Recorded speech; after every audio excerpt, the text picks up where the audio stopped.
Here I am, your professor in the academy once again. And I'm giving Brian another opportunity to express his thoughts. And he was very diligent and committed to trying to reach out to me once again for another opportunity.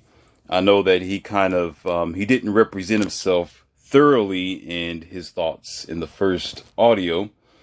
So this is round two. And at the same time, ladies and gentlemen, we're going to have a different discussion as well on other topics that will be in addition to the first topic that we talked about in the first audio called If Men Had Standards. So I'm going to go ahead and introduce you again. You know me, your Professor Morpheus, and Brian. How you doing, Brian? I'm good, Morpheus. How you doing? I'm doing quite well. So today we're going to begin off with a very interesting sort of event that you and I have experienced way before this interview. Share with the audience this crazy situation that happened at a CVS in your own words. Oh yeah, check this out, man. I couldn't believe it.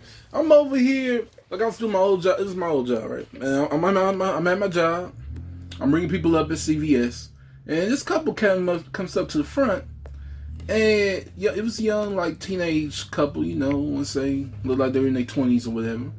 And they come up there, they make their purchase, whatever. But then the guy looks at his woman. And he says, and I quote, "Do you mind if I go to the restroom?" Oh my goodness. He basically asked this woman permission to go to the restroom. And now, of course, the woman, say yeah, and he went. But when he left, I looked at her and I said, did he really just ask you permission to use the restroom? To use the bathroom. I mean, she shook her head in disgust, but she said, yeah. And I'm like, are you serious? And she said, he doesn't know any better. And I could tell by looking at this woman's eyes that she was having a hard time dealing with that beta. Yeah, like she was looking for an escape. She was looking for an escape, and she's most likely was going to try to look for another greater male to come into her life. And it's kind of funny how a lot of guys are just like that too. They will become this beta, not because, I won't say it's because of choice, it's because that there are a lot of single raised men, and there's a lot of men who haven't had a good example in their life. So therefore, they don't understand the position that they need to be in when they're in a relationship. And a lot of women like herself and others, they are dealing with betas and soft boys who are pretty much a burden to them. The first opportunity they get when they find an alpha, they're going to go and run away from them, go screaming, and finding the best opportunity that's more befitted for them. But see, it's not just that moment that bothers me, man. I was looking at Facebook the other day, and they got all these comedic videos that they've been posting, and I'm not gonna name the comedian names. I mean, there's a lot out there, but a lot of them are basically showing these dudes in relationships, and it's like they're being really submissive to their woman. Like it's not the other way around. It's the man over here asking the women permission, to go spend time with his boys or to go do anything. Even one woman in a comedic video is like, "I'm coming too," telling him it don't matter what you're doing, I'm coming too. Wow. Right. And it just got me thinking, like, is that the new wave these days? Like, is that what people are aiming for as a goal now? Because I used to, when I was younger, I used to believe that marriage was the goal. Find that one, get married, have kids, but family. What did they tell you about marriage though? That marriage was the one, but what was the ideal of getting marriage? What was their description of it? Do you remember? I mean, they were saying that to complete yourself, a man's not complete until he finds his woman. That's what they were saying. Okay. And it's like, but then I'm looking at this, and it's like, these days, with the women that they got going on these days, Well, yeah. and their ideas, Mm-hmm. is that really the goal today? I mean, do I really go to Zay's Jewelers or whatever you call it, K's? Jacob Jewelers. Yeah, whatever you call it, K's, whatever. K Do I go Jewelers. there, get paid thousands of dollars for a ring that's going to depreciate in value as soon as it leaves the store, and give it to this woman to basically pay her to be her slave? And for her to be your mama. I mean, is that what's hot right now? I'd rather be single. Exactly. But while you're single, what is it that you open it up for yourself if you're not married? A world of what? I mean, I'm Option. free right now. Options. And you said it. Free. Free to do what? Live your life according to what you see fit. So the idea of marriage is to have this person who joins your life with you and either enhances your life or supports your life. That's the whole point of being in a marriage. That's the whole point of being a companion. Most times it's not based on donkey dunk. And it's definitely not based on if the girl is ultimately pretty and you are ultimately rich, in which that is the modern day idea that these these newfound strange creatures are coming up with. Because you have this common modern woman who's only interested in what you are providing her. Simply that. Not that you are a decent man. Not that you are, your virtue is you got a strong mind and that you are capable of, what do you call that? Of good moralistic things. The first thing she's going to look at is what you got in your pocket. Okay, and then there's the average man, which, now the thing is about the common man today. The fact is men are only as good as their options. And usually their options are very limited. And the first girl who might have a little, she might be a little pretty, or she might have some features that he's interested in. That's what he's going to be satisfied with. But initially, if he did have a plethora of options, usually it's going to be the beauty of how this girl looks. But the wiser the guy becomes, or when he wants to be serious about his life and build up a better infrastructure for himself, he's going to be interested in a woman who's feminine, fit, cooperative, supportive, and she's going to be able to add value to his business or his life. Unfortunately, what we're dealing with is that unbalance. Instead of the modern, I'm not going to say that there are man and woman because that's considered as an adult version of the self. I say boy and girl, meaning that they're immature. And because they're immature, they are only looking for those plutonic, shallow water assets, which causes the true meaning of relationship and bonding or coupling to support each other's life practically irrelevant. And this particular dynamic is, I won't say it is an excuse of the elders or older people, but it falls back on this generation not having proper examples or proper mothers or fathers that showed or have displayed what it means to be together, what it means to struggle together, what it means to really care about that person regardless of what they have to offer. See, the thing is about being feminine, fit, and cooperative, those aren't tangible things. And it's not difficult for a woman to be feminine, fit, cooperative and support his lifestyle or be a business partner or whatever that she needs to do to make his life better. But in reverse, she's almost always looking for the tangible things that he have to offer. So she's looking past the fact that he's a decent guy and only concern herself with what's in his back pocket. This is why on the often you will find decent looking girls just externally chasing after the guys who have clout or seemingly stable, or he have the fancy looking cars, or he's this so-called go-getter and he seemed to have his life in order. Now, even if the women don't want to admit it, especially the American women, they don't want to admit that that's what they are really after.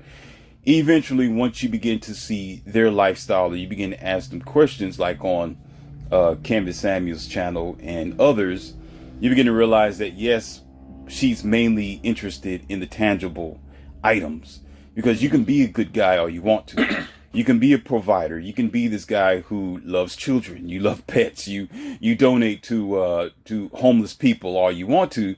She may smile at that, but she's still more concerned about what type of bread and butter that you're bringing into your home. So it causes her to be more of what do you call that, materialistic modern day girl, in which this is why the RP, the Crimson Capsule has to come into play to awaken men to the deception that's being put before them and the engineering that has been placed in their mind as little boys to grow up, get a good job, provide, be the one to open up the door, throw out the red carpet, and those particular things.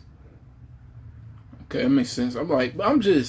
That's on fire, right? Yeah, You like that? Because the thing is, on one end, I take some things I was taught when I was younger, about hard working, about being a hard worker. A man's supposed to provide, man's supposed to take care of the woman. But these women, it's like, I don't know, man. Like, these women, that saying, you give them an inch, they take a mile? Oh, yeah. And they're never satisfied. Yeah, I'm like... They're never satisfied, yeah. Because, take me, like, I work. I grind. You know what I'm saying? I get my money. Mm-hmm. My bills are paid. You know what I'm saying? And it's like, here I am. I get women, every now and again. Every now and again I get one or two, whatever. But the thing is, you got these women for the most part, and they always take it by some dusty, broke, poop butt, non-working, just janky. I could go on and on. Basically, a dude aggressive, that's dusty. a guy who don't have his life in order, and a gentleman who no job. No, he may not have a job, and at the same time, he might not know his directives in life. And I think I know where you're going with this. Women on the off, it's a psychological thing, as I talked about before in the last audio. This is Tom Likas. Water reaches its own level. And a lot of women, they do that because that gives them an scapegoat. You got to know the common woman today, the majority of them, they look for something that's easy, the easy route out. They don't want to be accountable for their actions. They don't want to take responsibility because responsibility requires what? Logic. So therefore, because that logic is a little too difficult for them to wrap around, because with the logical drive, that is putting the horse before the cart. That means they have to be careful in how they choose their mate. They have to be careful in the decisions that they make according to their future. And oftentimes, because they are a woman, they're going to look for something that is more comfortable, a lot more secure. So they end up thinking that a man who has more money or have whatever that's offered, that's the direction to go. But also her failure comes in play when she don't want to elevate herself or she don't want to do better for herself. So she will pick the lowest hanging fruit, or she'll pick guys who don't have their life in order. They're just scrubs, or they just that guy is particularly confused. And this is it, because it's a reflection of who she really is. It's a reflection of her own internal standards. Even though she may be pretty or she may be a good looking girl, but she's with this guy like a penguin because he doesn't give her any higher standards. He doesn't give her initiative to excel or elevate her lifestyle. So it becomes a comfort zone for her. So an alpha male or a gentleman like myself comes onto the scene, and I give her bars to raise, or I give her standards that she have to comply with. To her, it will be a whole lot more difficult, especially in the modern day when she's taught not to depend on a man, and she's the bad bee, and she's the boss, and that we are equal, we should be a power couple, and she has a say in the relationship.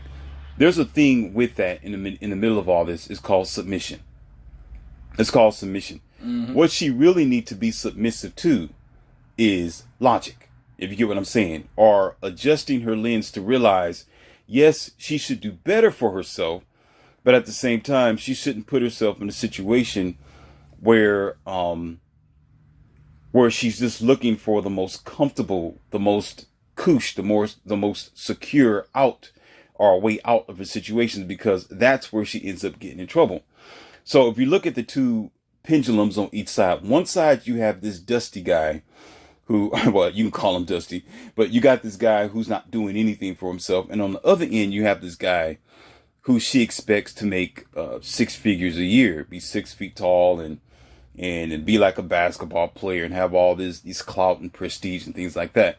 In between that is what I'm giving you an idea of and focusing on. In between requires logic.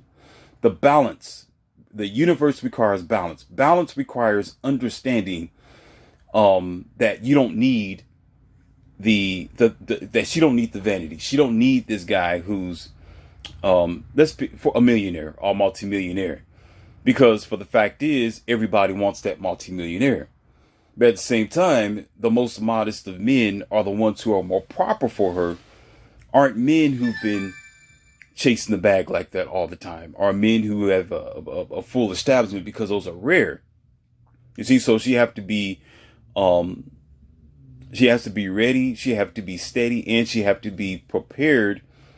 She has to prepare her mind for simple, common men who at least still have the quality of being able to provide for her. He has a decent mindset and he's doing well for himself. Now, the problem is women have this thing nowadays called dating up. They don't want to date down. So they put themselves in a horrible situation. How's the horrible situation work is this. They go and they get their PhD, they get their master's degree, and they make a good amount of money per year per mandate, because the government mandate about it's generally about women being hired in certain places over men, so they can get them into the workforce and generate more taxes and become the consumers and all this sort of thing that I'm not going to get to right now. So therefore, on the often, men are disenfranchised, or men have to come up with different programs and ways of making money.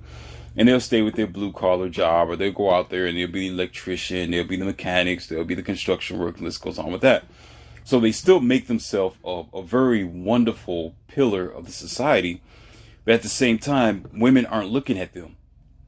The women who are chasing up, they're not looking at men who are the true backbones of the society, men who are busting their knuckles every day, men who have a decent 9-to-5 job and can provide for her and actually want to get married and probably would treat her like a princess that she want to be, but she's too busy looking at the clout and the money that he's providing.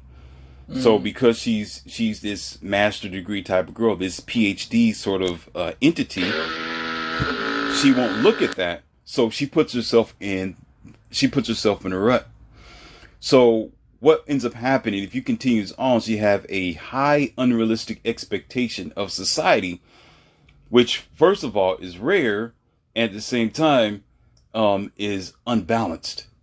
So she shafts herself, she hurts herself, and she puts herself in a almost impossible bracket where the 10 or 20% of high earning men are valuable men are being chased by 80 or 70% of the women who all want them. So every other guy who's simple and decent ends up they end up at a loss. They end up without a wife. They end up without a girlfriend. Now, she will deal with this guy, but she'll deal with him for a short amount of time.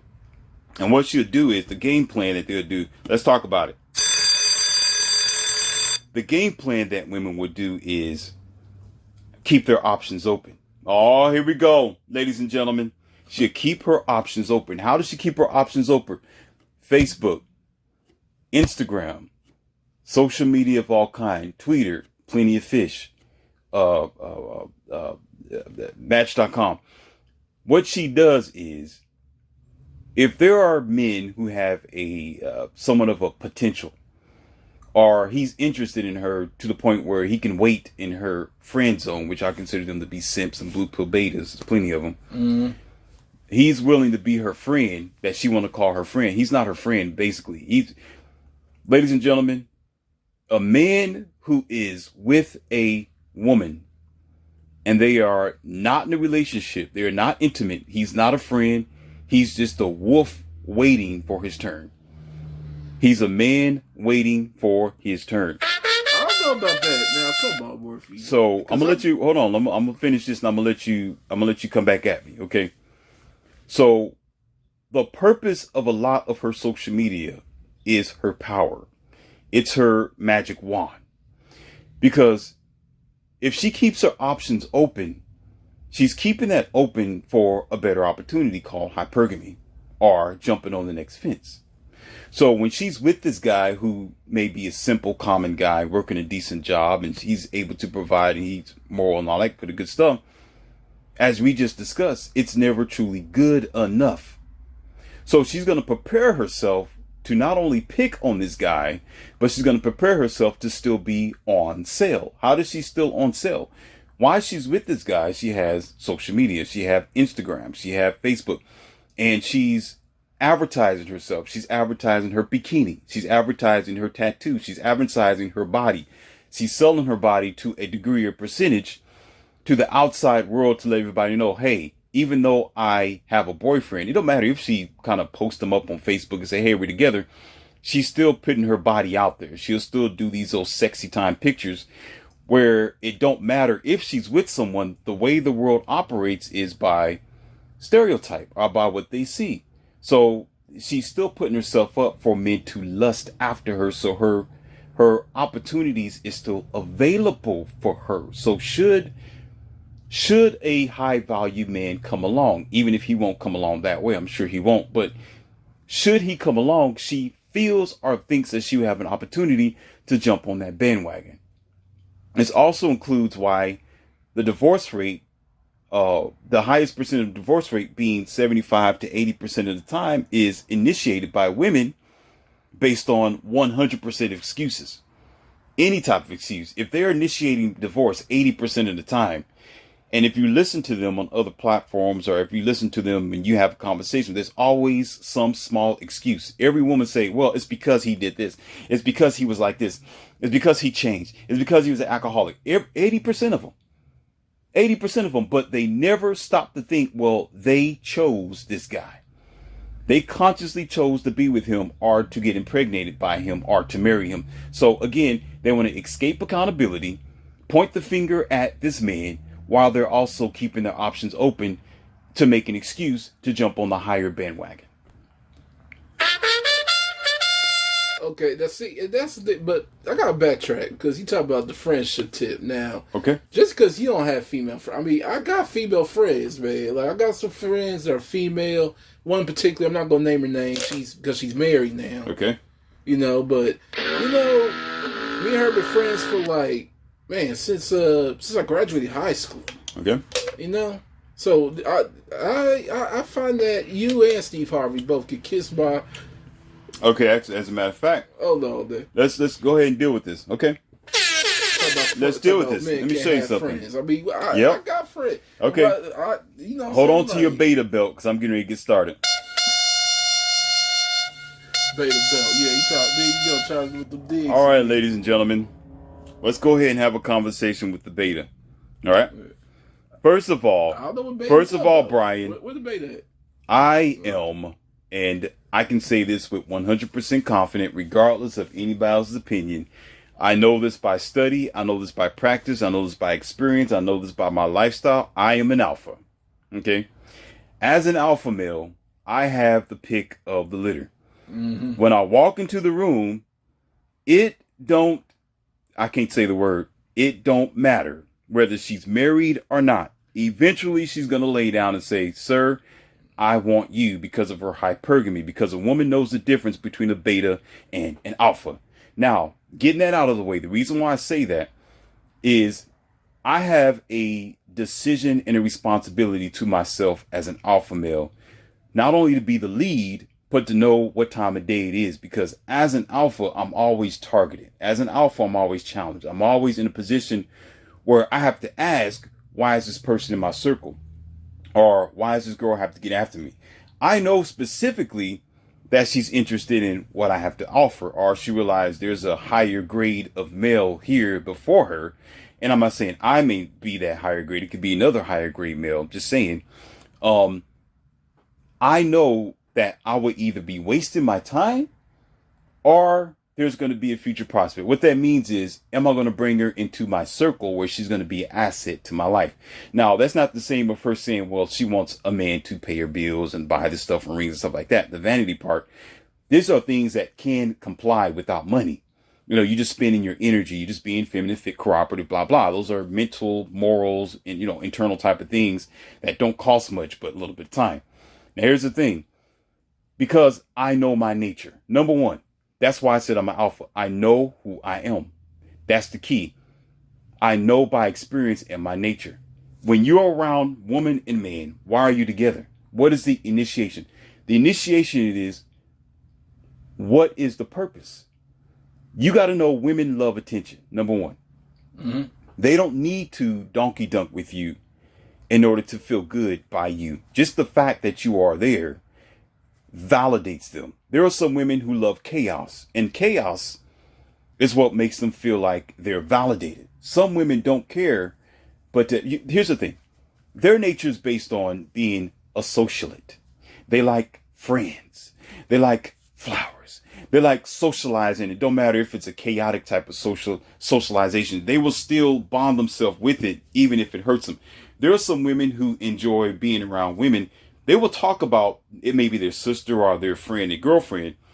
They will talk about their girlfriends behind their back and say, "Oh, she's doing this and she's ratchet. She got a bad attitude and I can't stand her. Look, listen, check this out. She lied on me. She talked bad about me.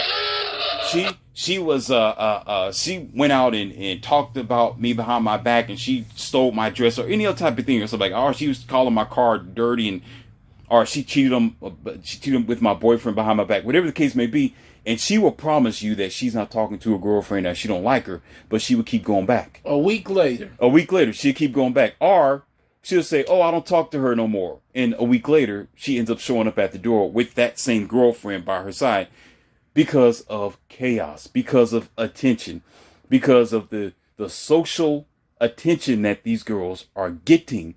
So with you as a male, you may not deal with her as her female friends would, which you shouldn't. But the fact that you are there, you are considered to be, well, how can I put this? You're considered to be like when you have a deck of cards. There are some cards in your deck that you may not use at that particular point, but at some point in the future, she knows she's going to use that card. At some point, she's going to know she's going to need you as a manipulated type of tool to function in this difficult world. I mean, we need to survive. There are times where we end up in situations where we need each other. So instead of just getting rid of you outright, because remember, women are usually social creatures, right? Then she'll just keep you there, just in case. You see what I mean? And at the same time, with her downfalls that she has some time, with her boyfriend's flaking on her, or she have no more options, or she's lonely, or she needs you. First of all, let me slow down for a minute, because I got something on this before I escape this. Let me show you something. Women, oh yeah, you ready for this? Women have a man for everything. That means she has a man to do the plumbing. She has a man to work on the car. She got a man to donkey dunk with her. She got a man to give her attention. She got a man to pretend as if he's her gay friend. And she has a man to talk to her in the middle of the night. And she has a man to give her some type of mental confidence, such as, tutoring or counseling her with her internal ways. So the thing is, they use that as power, unlike us men knowing how to go out there and deal with the world one-on-one and deal with it face-to-face. Women use their manipulation as a form of power. So what happens is when men allow themselves to be in that circle of that particular woman, he needs to ask himself, why is he there? What is he getting out of it? And what is the purpose? Now, this goes back to what I'm talking about, knowing who you are. If you know who you are, you're not going to put yourself in a position where you know full damn well she's manipulating you, and you know you are a man. And if the opportunity was to rise, depending on what this girl is, that you might donkey dunk with her. See, the difference between some men, and it may not be you, Brian, but the difference between a man and a boy. A man knows that he wants to smash eventually, or he wants to get a taste of the panties. If he had tasted the panties, and then all of a sudden, oh, you know, we're going to be friends because our relationship didn't work out, and you're still on the back burner, or you still her friend because there's plenty of them out there. You're her ex-boyfriend, but now you consider as her friend, and now a new man comes onto the scene. You're playing the backdrop. you're backup plan number 2 or backup plan number 10, and you don't know it. And at the same time, how would you feel, and how would you adjust your lens as a man if you knew that this guy who she calls her friend is actually her ex-boyfriend that's put her on her back, blew her back out, whatever that he did to her in the past, and he got his rocks off already on your girlfriend. Only a beta will put himself in a situation like that, because when you here's the thing, men need to support men. Men need to start respecting men. Men need to start putting their shoes or their feet in another man's shoes and say, what if that was me? Because eventually it will be you, and it can be you. And the same thing that you're doing to her is the same thing she's doing to somebody else. It's like this. You being in the friend zone list for her, okay? Mm-hmm. The girlfriend that you get with in the future, or that you have been with, is doing you the same way, because while you're with her, she has a boyfriend that's just like you in the backdrops that you probably know about or you don't know about. And she'll say, oh, that's my gay friend, or that's just my friend. We never slept together. He don't want nothing, no part of me. He don't like me. How was that? See, so you'll be playing yourself. Actually, you will be playing yourself just as well as you are being the one who's getting played at the same damn time. No man in his right, no man in his... Oh, here's the thing. As an alpha male as well, I have a lot going on in my life. I'm a businessman. I'd rather spend my time doing something else, and my time is very valuable. I'm going places, I'm traveling, I'm generating revenue, I'm doing things outside of wasting my time trying to be a friend to a woman who's not particularly an asset to my business or even helping me on my path to success, or she's just this particular female that I myself will be keeping in the backdrops. For what? What will be the reason for that when I have something going on in my life? If it's still moving forward. I'm not saying that you should cut women off. You need to know how the genders are being played here. You got to know that women look at it differently than you. You yourself personally might be able to be a friend to her based on your chemistry, because you're a man and you say, oh, I like talking to her, and I've known her since we was in grade school or high school. Fine. But to her, you're giving her validation. You're giving her verbal intimacy. You're giving her the power that she's always wanted and that she always cared about, period, without even touching her, because women love attention. They love just having you in their card deck. They love just using you or having you as a backup plan, or as this is my so-called friend, and you're not a so-called friend, to lie to her new boyfriends as a just-in-case situation. Because the way women peruse the world, or how they get along, is by having these secret operations that give them the potential to manipulate or to operate outside of accountability, outside of the physical realm, because she's not as physical as men are, and to be able to use these type of people such as yourself as her friend, okay, as a way out, and as an energy or as a validation. For example, when you have a conversation with a woman, that's attention. She likes that. Attention is her validation. Attention is her energy. If you don't give a woman attention, she'll flip off and jump over a bridge. So she has to have as many. Yeah, that's true. That's true. She have to have as many pawns, rooks, bishops on the board as possible to help her to survive. As a man, you don't care about it like that. You may have a directive to where you just might want to smash. You might want to just donkey dunk. Or you might want to spend like 10 to 20 minutes there. I plead the fifth. But if you are doing that and you're not trying to make yourself better, or you're not spending your time trying to focus on your business, or actually being with a woman who is going to be a future asset, you're practically wasting your time. And at the same time, as you are standing in the backdrops, you find a girlfriend that's going to be doing you, or like you find a girlfriend that's doing the same thing that you're doing, you're not going to feel comfortable about the situation. As a matter of fact, you need to be aware about that guy who's in the shadows, because that guy who's in the shadows could have been this ex-boyfriend, or he had his fun with her already, in which if you slip up If you say the wrong thing, she's going to go to him. Whatever secrets go on, she's going to tell him.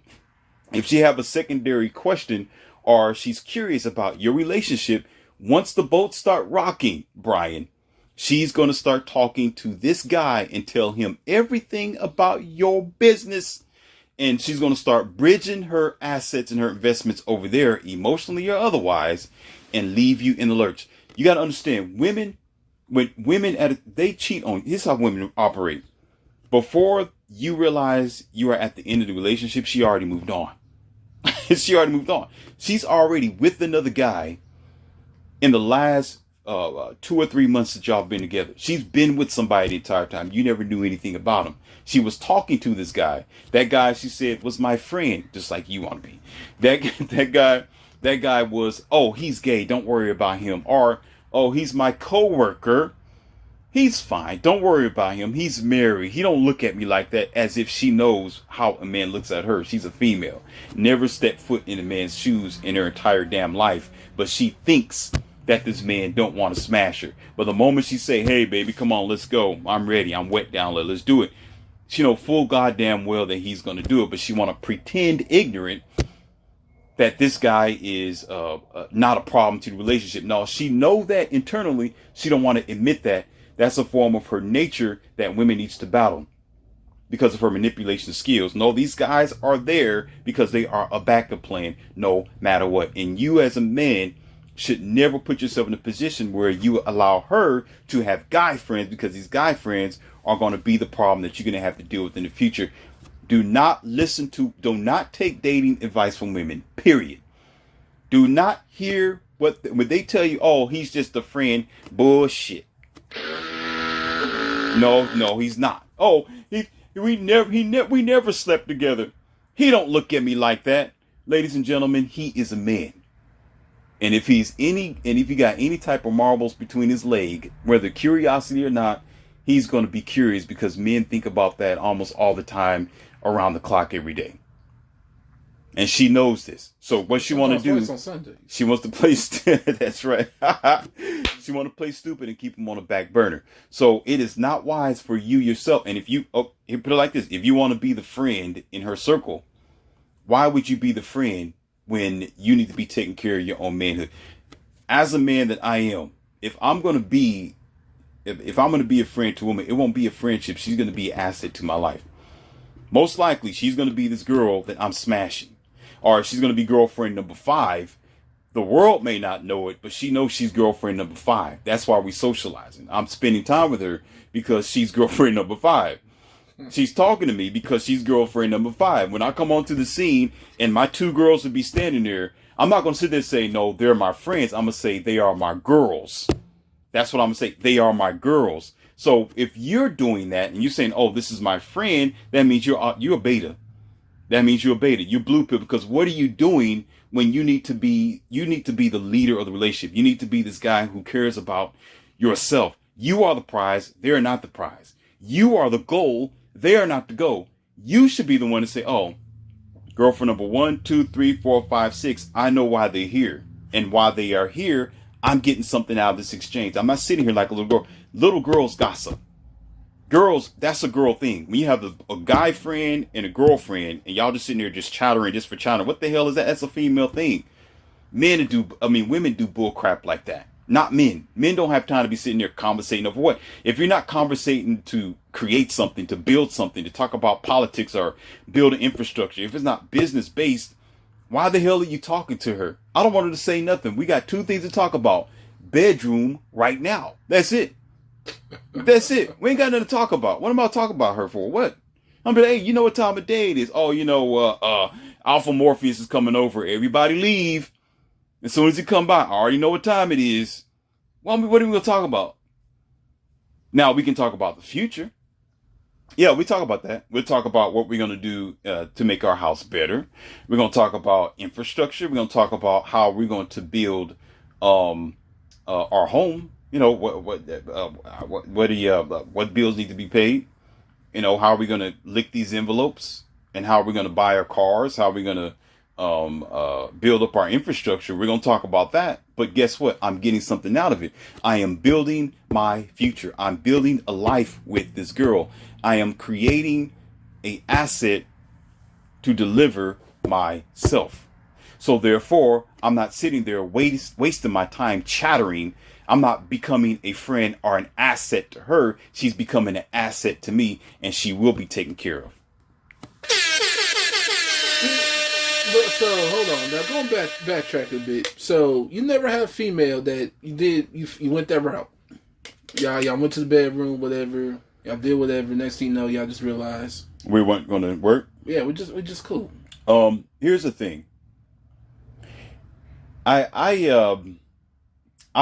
stand by honesty, and what that means is that I had 2 or 3 girlfriends, yes, who it didn't work out, and we already had a relationship with each other. Okay, kind of tongue-tied, huh? But they didn't work out because of their inability to be an asset to my life or my future. They were more of a problem than an asset. Okay? So, with that being said, if I wanted to keep them around, that's because they're an asset. That's because there's still an exchange going on. That's because I'm still probably most likely smashing them, or we're still donkey dunking. Okay? But at the time, and this was years ago, at the time, I was more interested in moving on to a new relationship. So if I tell my girl, hey, you can't have male friends because they are a problem, while I'm having female friends, which I know is going to be a problem and could be a problem, then that will be a disturbance towards a new relationship. Because eventually she'll say, oh, you want me to get rid of my male friends, but you don't want to get rid of your female friends. You see what I'm saying? But now, over time that I thought things over, I have made myself a better man. Mm-hmm. I have become a very high quality male, and I have options now. I've learned over the years that I was alpha the whole time, and just things to start falling in place where now I can just be completely honest with her and tell her, hey, you can't have male friends because they have an alternative. They have a reason why they're there. They're trying to take you away from me. They're trying to smash you behind my back. And as a man, I am not going to allow that happen. You see what I mean? But as a high value man myself, or a man who has options and things going on for me, I'm set up to the point where I can say, well, you can't have it, but at the same time, I can because of my nature. Because this is who I am. It's not in a woman's nature to have 5 or 6 different husbands at one time, or have 5 or 6 different men. She can't serve 2 masters. She can't open up herself like that, because that's going to be, she's not built like that. Men are. You see what I mean? We're built to do that. Women aren't. Kings in the past days, that's the way life has always been. Men were never monogamous. Okay? But when you don't have any options, are you a scrub? Are you a dusty dude? You have no choice but to be monogamous, because you don't know when's the next time you're going to get some butt. You don't know when the next time you're going to have an opportunity. Yeah, I get butt when I want to. So you can't tell this. Yeah, okay. Yeah, you just talking. You're supposed to do a hand clap on that. Okay, yeah. That's what it is. I get butt whatever I want to. So, I'm just more chill, you know. Oh, you want these size 14s. But just wait a minute. Though. It's coming. It's coming. But we're going to get on.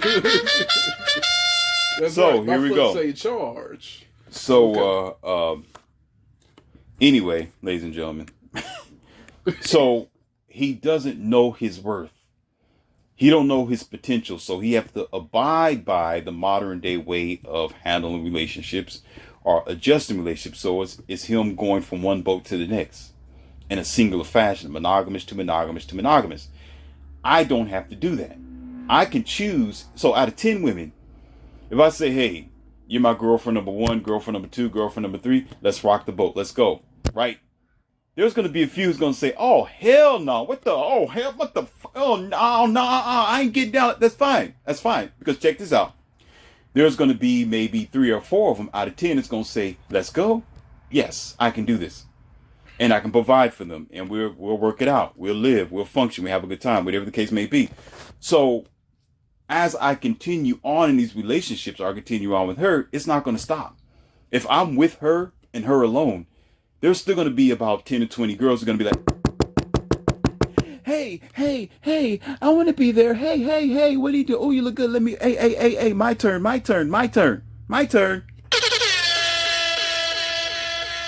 And I'm still able to love my number one chick. I'm still going to provide for her. I'm still going to provide her with all the needs that she needs. I'm still going to get her the draperies, the upholsteries, the personal effects, and the perfume and all the crazy stuff that she needs because she's still my girl. And at the same time, like I said before, I keep it at home. It's not to go somewhere.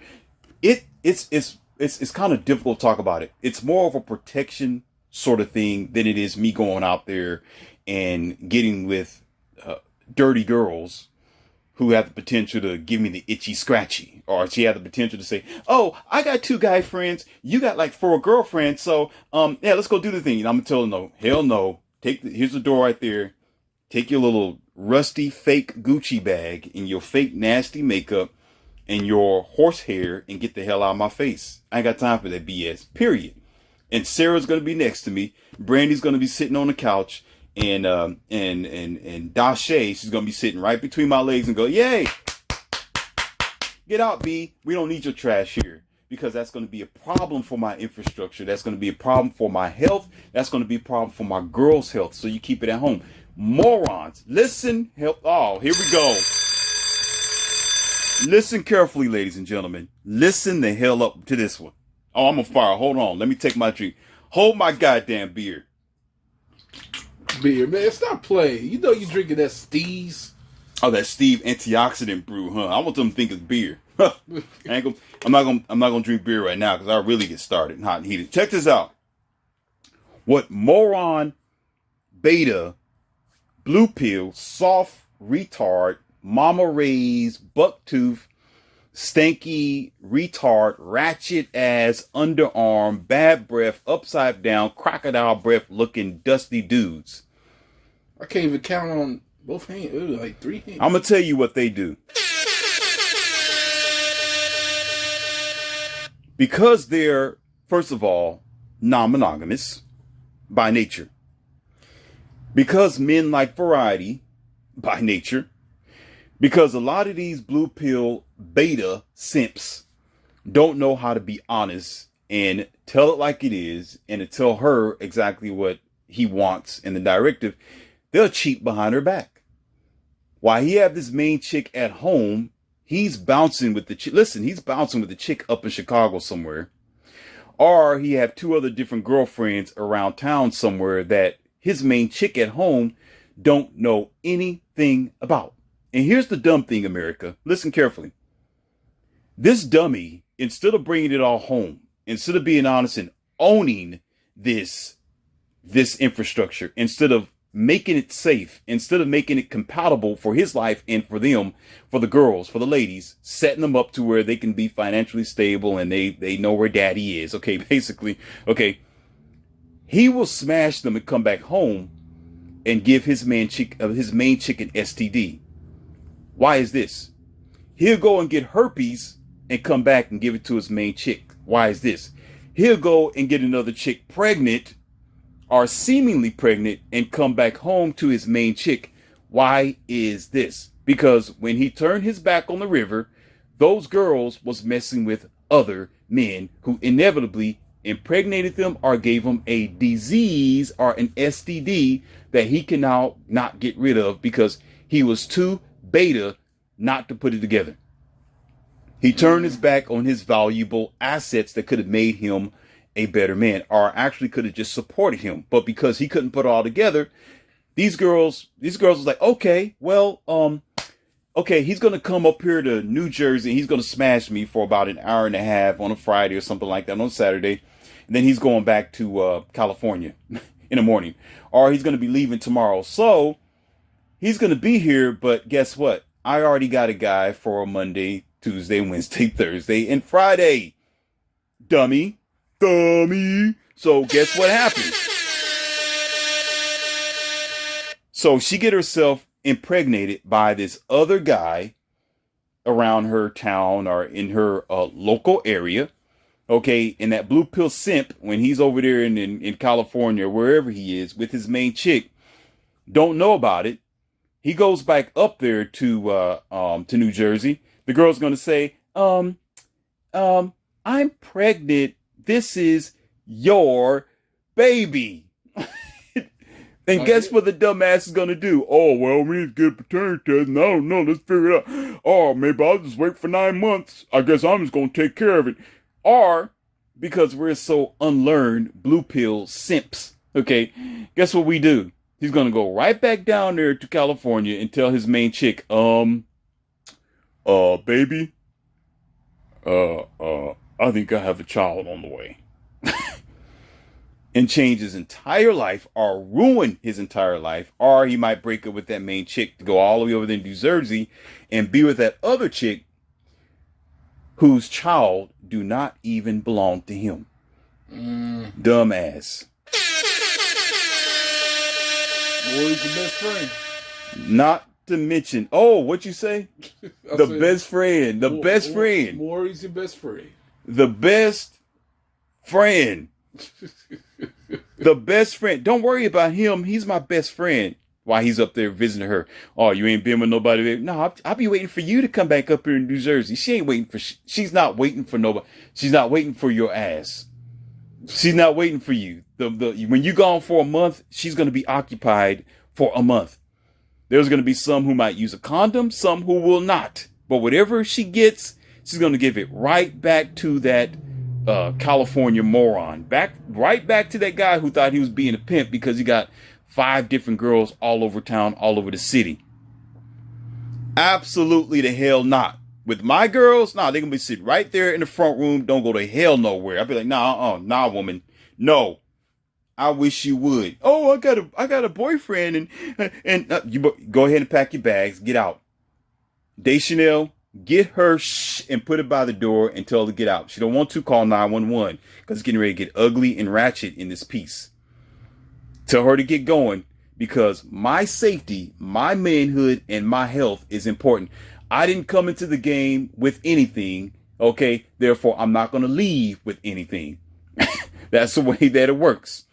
And I don't want no bozo female who thinks she can go out there and open up her legs for any Tom, Dick, and Harry to bring it my way. So even if I have 5 or 6 different girlfriends, I know how to play the game safe. I know how to play it right. And I know how to play it the honest way where everybody know what the hell is going on. Oh, but how you gonna keep watch on all 5 though? You said 5?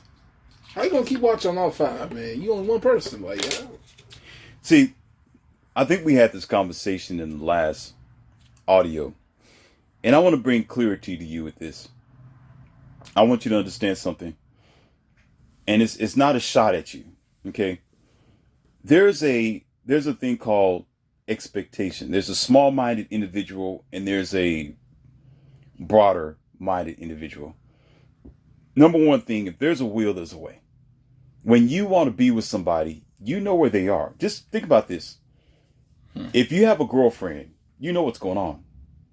You know what's going on. Yeah, she's gonna wait. Just think about it. No, yeah, she's gonna call you.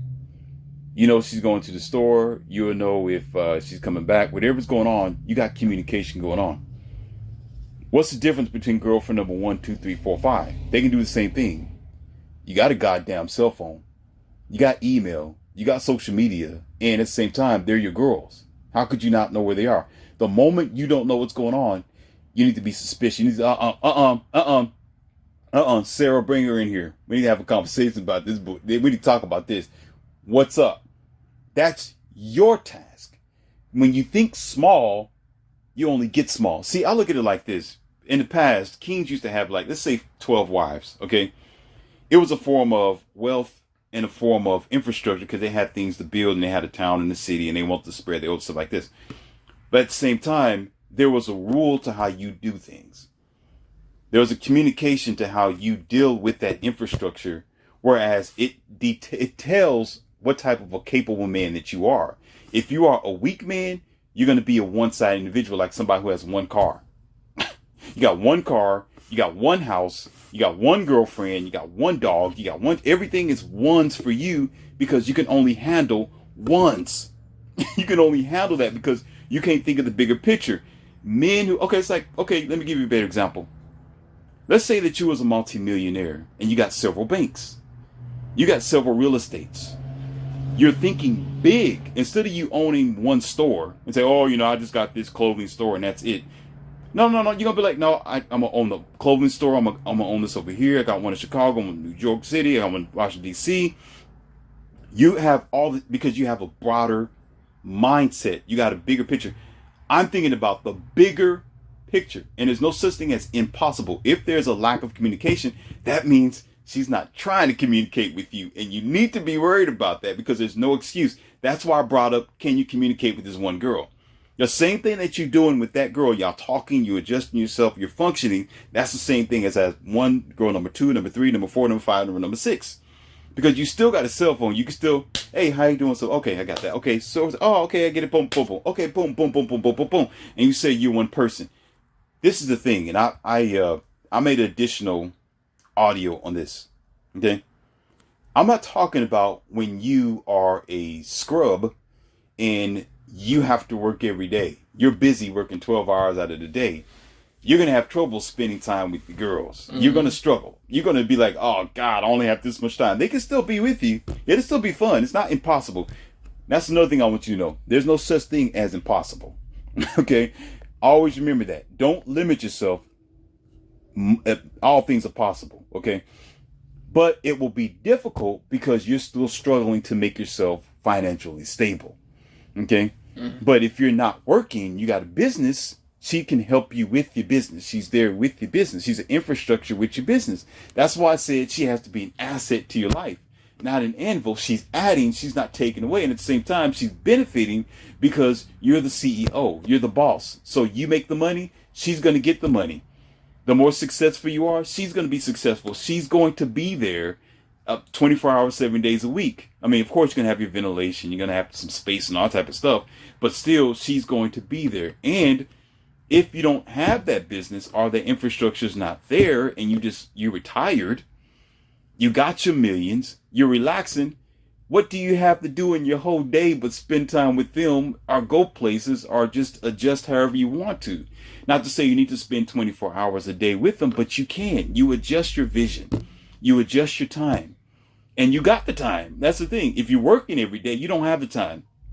When you're a multimillionaire or when you got yourself together, you have all the time in the world. Well, there's nothing to worry about. She's going to be there. Whatever she's doing when she get off work or when she come back from the salon or when she come back from whatever she's doing, getting done, she come back, she know where you are. She know how to get in contact with you. There's no excuse. So like I said, if she's not communicating with you, that's because she don't want to communicate with you. And you need to check her out on that. Now, I'm not speaking pimpology here. Let's get this straight. I'm not speaking pimpology here. I'm speaking if you wanted to really expand your possibilities. If you are going to be a high value man, if you're going to expand yourself to the point of being real with the women that you're dealing with, sometimes women, they know their husband have a mistress on the other side of town. They know that he's messing around. They just don't want you to tell her. You understand what I'm saying? There's women who've been comfortable in a marriage for like 14, 15 years. She knows that her husband, when he leaves work in an additional hour or 2 hours, he's not coming home. He spent some time with somebody else before he came home. Mm-hmm. She just don't want to know about it. She don't want it to come out of his mouth. And she don't want him to bring back STDs. She don't want him to bring back, baby, I got somebody else pregnant. She don't want to hear that. And she don't want to hear that you've been paying her bills. That's a problem. If you're spending money on that other chick, now you got a problem. You see what I'm saying? My money would not be spent on no other chick. It would be spent on my girls. That's where it be at. It's for them. It's at home. They're going to know what's going on. And as a matter of fact, they know each other. So there's not going to be no lies. They don't have to worry about me going you're going to get the itchy scratchy. No, how? The itchy scratchy. Don't be messing with, no, there's not going to be no itchy scratchy in my family. We don't work like that because we'll work as a team to function for a brighter future. So nobody's without, nobody's lacking, nobody's going without the attention or the love or the kindness. Now, the problem with it is the expectations of this monogamous society. Monogamous relationship isn't freaking working. Because first of all, people are getting to relationship unprepared. Or they get into a relationship and they don't know that this person got to be the Shangri-La, like we talked about the first time. If one woman stepped up to the plate and said, you know what? Oh, okay, you got Sarah, Jamie, Daisha, and Celeste, and this girl. I tell you what, tell all of them to pack their bags, and get the hell out, because I can do all this all by myself. I'm wait, what? Excuse me? Yeah, tell them to go, because I'm the absolute. Wait a minute. What the hell she's talking about? Wait a minute.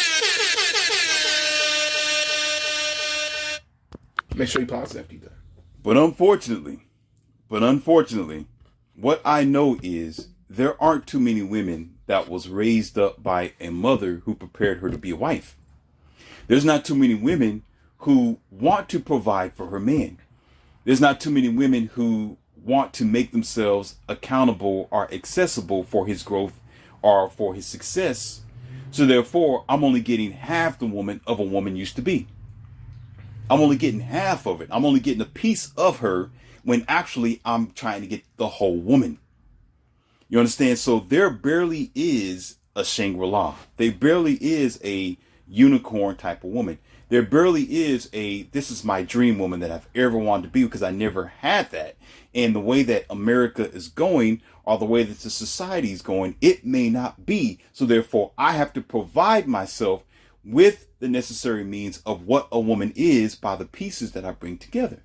If they came whole, that'd be a different story. But they are lacking something. They're all broken in some particular situation in life, or they bring their own essential baggage that can be a problem for me and my infrastructure. So as long as I keep my options open and my doors open, when they try to bring that BS my way, I can tell them the same way you came in that door, turn around and go out that door. I ain't got time. And if you don't want to go out that door, Jamie over here, I don't have to put my hands on you. I'm going to tell Jamie to send you out of the door. And Jamie will not hesitate to do that, because my girls are serious about our infrastructure that we built.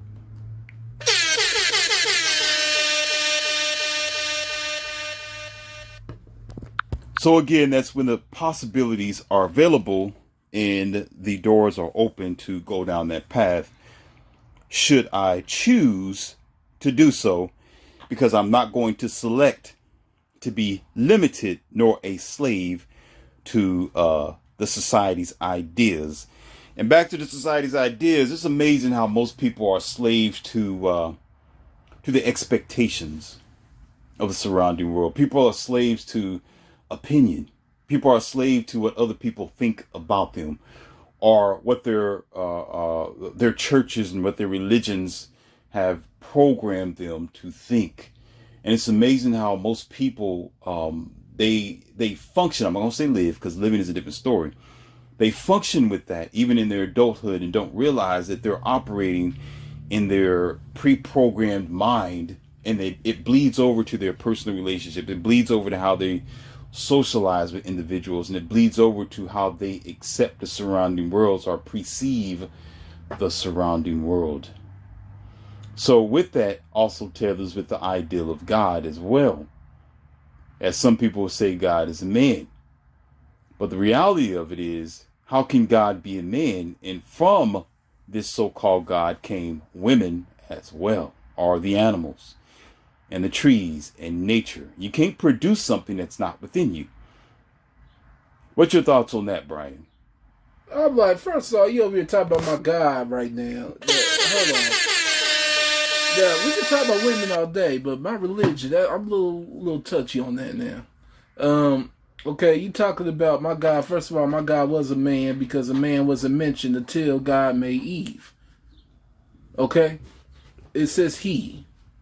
In the beginning, he created the heaven and the earth. In the beginning, he created. In the beginning, he. It says he. What said? What said? The Bible. The Bible said. Exactly. And who made the Bible? People who were... Oh, wait. People. Who was what? who were directed by God. Why aren't you? Words. Why aren't you directed with newfound words of God? Then why would the people have to generate this from the so-called mythical idea to give you a concept? Why can't God come down and talk to you for Himself? Since you said Him. Well, Here we go. We're getting ready to get at it. Come on now. Because hold on now. Because he said that he wasn't going to come back until. He said. Yeah, he is in God. God. This is God's word. Anthropomorphic ideas and featuring. That's what you're doing. Anthropomorphic idea. It's never a he, because women aren't less significant than men themselves, because they support the universe and they are an important asset to existence as well. And you're still coming back from a biblical standpoint of view that was told to you, programmed to you, but you never seen it for yourself. You was never there, nor do you know how it was generated. You're just going by the programming that was given to you as a child. So therefore, you don't have any significant evidence but to call this thing a he, as if he is some type of man who wants to consider the female gender to be insignificant, and they are not. That actually makes God an it, not an he nor a she, because we're looking at the number one person. Now, you could say, for example, a man or a woman can generate the possibilities of their chromosomes and the XXYs and all that to produce a girl or a boy. Yeah, because of the way that you was created. You are a progenitor, or a copy of the original man that was probably first created and who knows where in the beginning of time. So that's something that have already been pre-made. But when you talk about something that's ground zero, that's made from a thing, so that means this general entity or this power is the general source of everything, which everything comes from that particular thing. So it's going to be neither male or female. It's usually going to be in it, because it came from that and nothing else came before it. So therefore, nothing generated this thing. Like you say, God, nothing generated God, but God has been able to create these things from it. So therefore, if that's the beginning basis of the first, that means it is exactly what it have created. So if it's able to create Adam and Eve. Now remember, in the beginning, I know what you're saying, Eve from Adam. Check this out. They also have a contradictory verse, or what do you call that? I can't even work. Conversion of the Bible when it's talking about Lilith. You know who Lilith is? I've heard something about Lilith. You heard? Well, come on, I've heard something about Lilith. Do you know who Lilith is? No, I really don't. Okay, so that means you lost this debate. Because if you don't know who Lilith is, that means you didn't do your research. That means you didn't go back in history. That means you never questioned what they taught you. It was said that there was, before the creation of Eve, there was a Lilith. They said that Adam and Lilith was made at the same time. Who said that? Lilith was oh my goodness. Adam and Lilith was created at the same time. Therefore, Lilith wasn't under submission of Adam, because Lilith considered herself to be equal to Adam as well.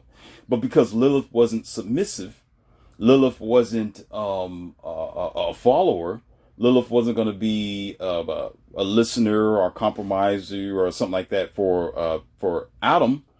They created this idea of Eve instead. And Eve was the girl who would say, yes, I'll do it. Yes, dear, I'll go get you a cup of coffee. Lilith said, no, I won't get you a cup of coffee, because we were born at the same damn time. So if I can get you some coffee, you need to give me some coffee. Let's be a power couple. Let's go 50-50 on this relationship. Okay? With this ideal of what we're going on here in the westernized civilization, the modern day world, and also boosts and motivates and pretty much capitalizes on this thing called feminism. Okay, and there's a thing, they did have a Lilith run, and there was a March of Lilith as well, called Lilith, for that specific reason. So the fact that you don't know anything about it lets me know that you don't know that the Bible has been modified several thousand times over before being given to you. And every religion have their own interpretation, I would say their anthropomorphic interpretation, or what they think God is. And if you want to debunk this thing even more, it's amazing how every culture have their own identity of God that's almost in the same identity of themselves. So I let you know that human beings are not trying to accept God for what God can be or what God is. They're only accepting God for how they can manipulate and mold God, because it said that God made man, and man in return made God in man's image, at the same time destroying God as they created their own identity of God. Kind of understand that. I mean, in Buddhism, you got a fat Asian dude, and Indian, you got a... Don't say that. Don't call him fat. You're gonna make somebody upset. Okay, not fat. Pleasantly plump. Yeah. Okay, pleasantly plump. You fat. The dude fat. You don't want them to think that you're stepping on their religion now. Yeah, I love my Asians. We already stepped over that line. Let's go for it. Yeah, but I love my Asians. Yeah, and then the Indian people, they got a woman with like 8 arms or something. Hey. Now you're talking about my culture now. Hey. Okay, well, we're not going down that path. Catholicism is the mother. We're not trying to douse them like that. What I'm saying is their interpretation of God, not the imagery. Okay, that's one thing, but their idea of their God is based on the habitat or the lifestyle of the culture themselves, if that makes sense. So however they govern themselves is how they expect God to govern them in return. So when it comes to sin, or you should do this and you should not do this, that's based on the agreement of the culture itself and their idea of God, then it is allowing God to just be itself. Does that make sense? Because God is not underneath a culture. God is not underneath this thing called limitation. And God wouldn't care about the feelings or the idea of the human person. It will be a justifiable energy that's going to be right no matter what.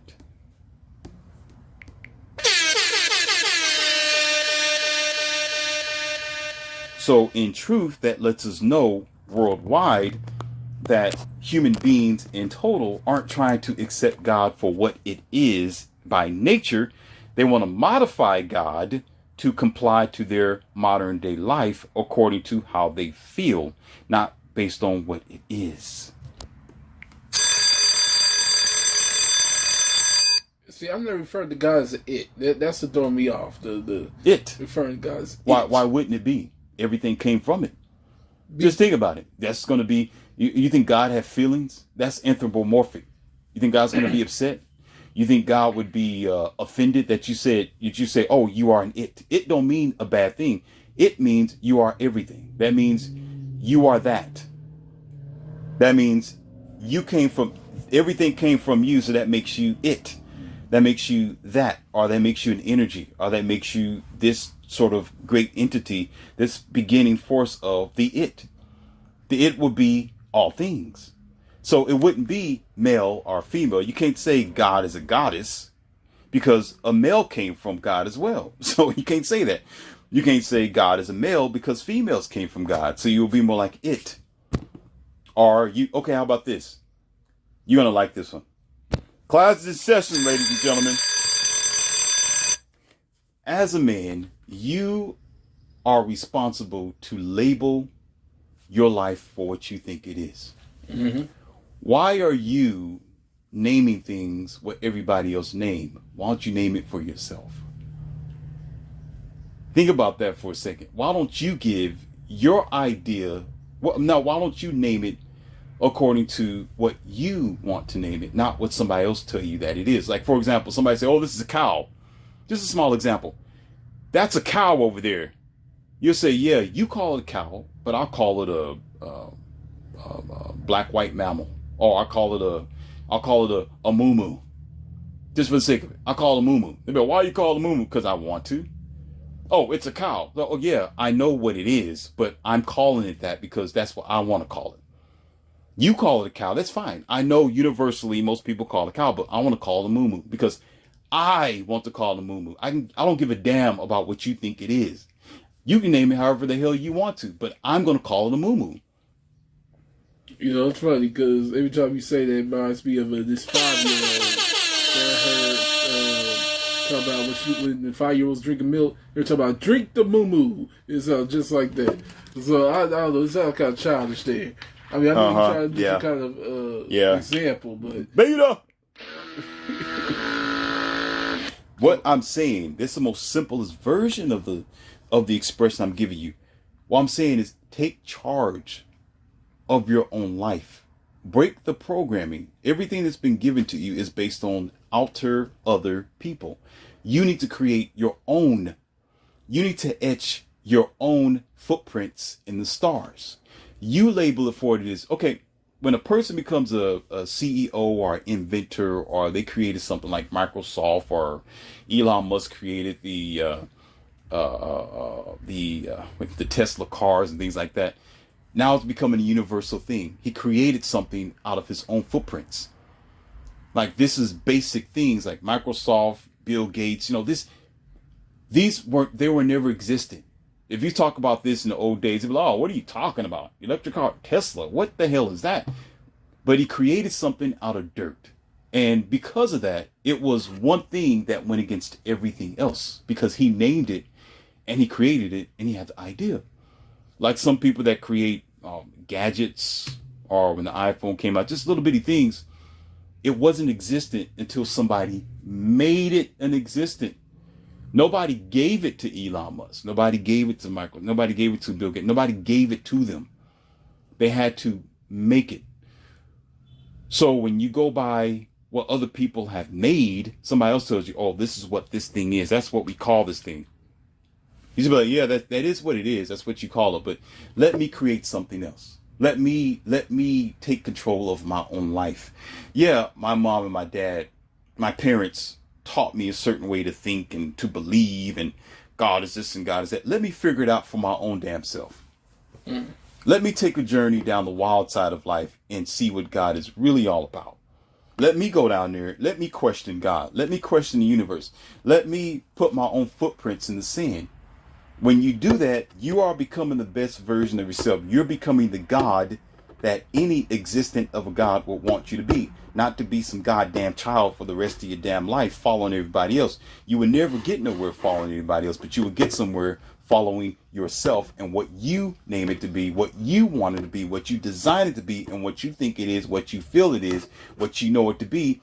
At the same time, yeah, you're going to be accepting that universally. People might call it this way. Universally, it's a cow. Universally, they'll say it's a, God is God, or universally, everybody has their own description. But you're going down the path of your singular individual journey that will lead you to a success that cannot be broken. And it would also ultimately lead you to a point where you become a non-slave, where you're broken away from the matrix and you become an individual and not a cow yourself.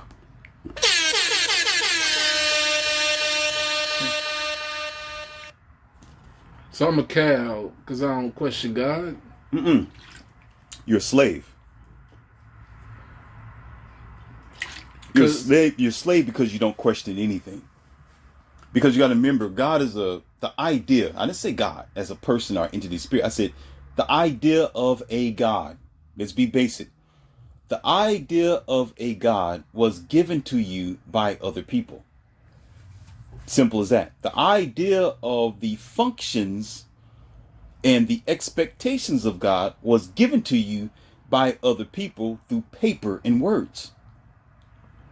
You have to do your own self-discovery and siphon that all through, filter it out with the experience and the knowledge that you have currently gained and that you know of currently, to understand if it is true or not. And when you do so, you have to be willing and willing to accept the facts. And when you find out the facts, you're going to be just like Neo, spitting up all over the place, and begin to realize that what you've been told was not true, because you fight a fallacy, you fight a myth, you fight an idea or a concept given to you by other people with facts and experience. But until then, you are a willing slave. How are you a slave? Let's talk about that for a moment. You're a slave because you're a slave to somebody else's concept. Here it is. You are a slave because you are a slave to somebody else's idea of what they thought it was. You are a slave because you are a slave to your parents or your great-great-parents who never questioned the mythos that was injected or poured down their throat for so many years. The moment you question, you break the chain. But there was only one other person in history that questioned God. And I believe his name was the devil. And we gotta see where it put him. Here we go, ladies and gentlemen. And this is no doubts to you, but this is the most difficult thing for a professor like myself, because my audios go all the way back and talks about this, because these are the elementary steps. See, it's kind of hard explaining this to you, because this is like the baby steps before a person becomes the God that they're meant to be. And I'm so far past the baby steps. Talking about it gives me anxiety because it's been so long ago. Because when you say things about hell and heaven and Lucifer and Satan being thrown out of heaven because of something, those are things that I've defeated so long ago and have passed the point of that acknowledgement, where it takes me all the way past my audios, all the way past my learnings that I've already put down there, years and years and years of lessons, to go back to dust. So this is why I recommend you, the viewers, to listen to all of my lessons and audios. You got to go all the way back to the beginning. You got to listen to the lectures that I provide for you to understand all these elemental factors. But I'm going to go ahead and just give you just a little bit of this, because it can be very exhausting. So I got to be careful, because talking about it makes me want to throw up, because it's so elementary. Okay. If this book, and it is the manual of human control, most of it is based on human understanding. Human understanding comes with fear. It comes with a patriarchy. It comes with a hierarchy. It comes with a false way of thinking God is. And it plays out. You can see the cultures that are within this book based on the dynamic of Superman and Lex Luthor, Batman and Joker, good, bad, sun, moon, up, down. That's a human, small-minded, cow, sheep-like individual way of looking at things, and it's implemented as well in the Bible, where you have God as a so-called hero and the devil as a so-called villain. Think about that. It's the same in the movies. It's programmed like that because it's human anthropomorphic ideas. When God have nothing to do with Satan, if God is the editor, the author, the master of the universe, God cares less about an adversary, because an adversary means nothing, because the adversary was created by the creator. So why would you care about the dog that you train to be rabbit if you yourself is the master of this dog? If you get bit by this dog, but that's what you get because you didn't know how to control this dog. So if this dog called Satan was created by God, then that means God is the dog itself. If Satan is controlled by God, or is programmed or pushed or defeated by God, and Satan goes out to do something, that means God is responsible for whatever Satan does. If Satan goes and kills somebody, blame God. If Satan goes and destroys somebody, blame God. If Satan is a liar, blame God. If Satan deceived Eve, go blame God. What the hell is a serpent doing in the Garden of Eden if God was supposed to be all-knowing? What the hell is a snake getting in Eve's ear to say, hey, go ahead and bite this apple? Don't listen to God. Go ahead and bite it. It's good. If you bite it, you have the knowledge of good and evil, and you'll live forever. You'll be as gods and all that nonsense they made. Who is supposed to be God? Satan or God? God's supposed to be God, not Satan. So no matter how you look at it, God knew this was going to happen if God existed. God would have known it was going to happen if God is all-knowing, like your so-called pulpit, pimp, slave trade pastors tell you. God would have been prepared if they so-called said, God knows everything, because they have posted around your full goddamn town, all your cities and your sheep farmlands, and let you know that God knew you before you was born. So if God knew you before you was born, why the hell God didn't know that Satan was going to sneak itself through a snake to talk to Eve in the ear? So therefore, that will let you know that it's not people who are telling you that God is a false idea who is the Antichrist or evil. No, it's the person who believes in God who is actually blaspheming God, because you're putting God in the bracket of stupid human idea, because you're saying God is awesome, but at the same time, God's not awesome enough to prevent things from happening. You're saying God is a creator and he sees everything, but at the same time, if he sees everything, why is God acting as if he didn't know that Satan was going to be there, and then Noah's Ark, and then today, and the Twin Towers, and the so-called coronavirus? Don't get me started. Do not get me started. Don't get me started. Don't get me started, because there would have been provisions, because you got to remember, thousands of people lost their lives. Thousands of people lost their lives in the Twin Tower. Thousands of people lost their lives since the beginning of time, since they made the aircraft go up. They've been going down for forever. Millions of people been going up in Boeing 737s, this extended this, and jetliner here.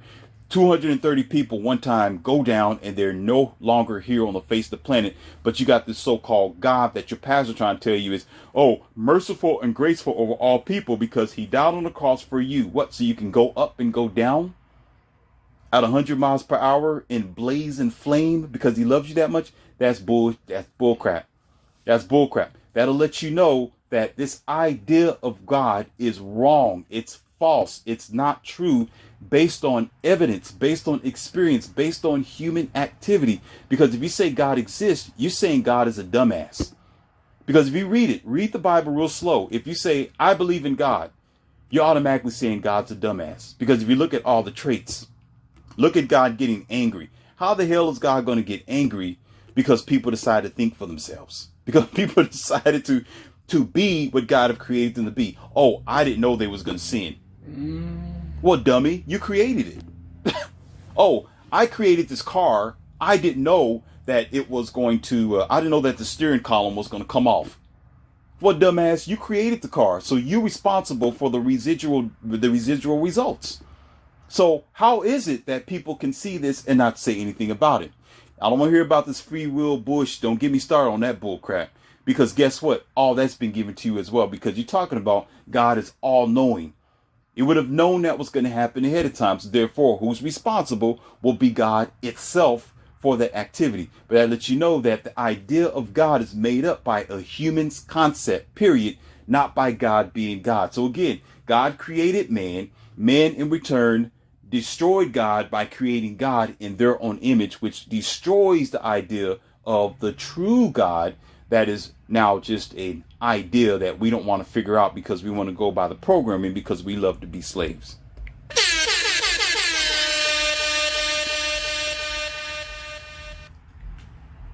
I don't care. I'm still going to go with free will because God gives people choice.